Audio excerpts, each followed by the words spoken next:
Next on GPS, why the world should be extremely worried about the direction of one of America's staunchest allies. It is a story that has been flying mostly under the radar. We will bring it to you next. Arguably the greatest success story of the Eastern European revolutions of the late 1980s and early 1990s. Once a basket case, its economy has grown more than any other country in the entire European Union since the fall of communism, according to The Economist. It's been a model citizen in the EU and a reliable NATO ally.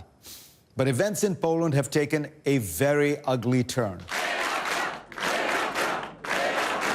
At the end of October, the country's right-wing Law and Justice Party won a majority in parliament. Since then, it has embarked on a dizzyingly rapid power grab that has drawn comparisons with a coup d'etat. In a legally questionable move, the new parliament voided the appointments of 5 judges to the Constitutional Court, so they could be replaced with ones to the party's liking. This is an anti-democratic march in the direction of a dictatorship, said a former chief judge of the court. The party also named a new head of the country's secret services, who happened to be given a 3-year prison sentence for abusing his previous office. Poland's president, a party loyalist, issued him a pardon so the appointment could go through. The Law and Justice Party also appears to be bringing back Soviet-style censorship. Its new Minister of Culture ordered a play by a Nobel Prize-winning author to be banned.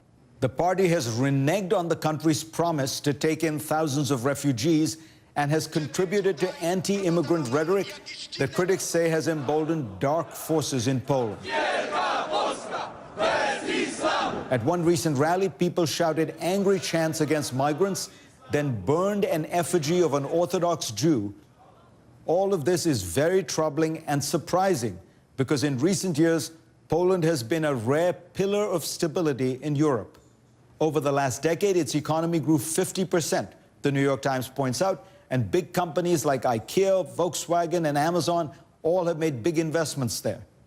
Despite this rosy outlook, the previous ruling party, which had been in power for 8 years, had worn out its welcome thanks to scandals and bad politics, so the electorate chose a new course.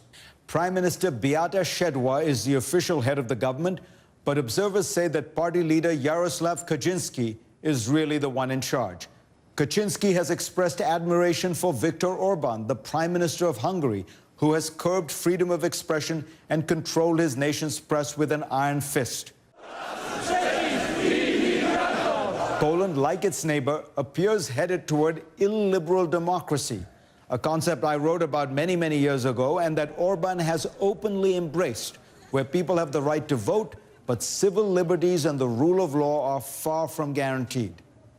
If Europe is to face down its daunting problems today, like the refugee crisis and Vladimir Putin's aggression, it needs a stable Poland to lead those battles. Let's hope that cooler heads prevail in the crown jewel of Eastern Europe.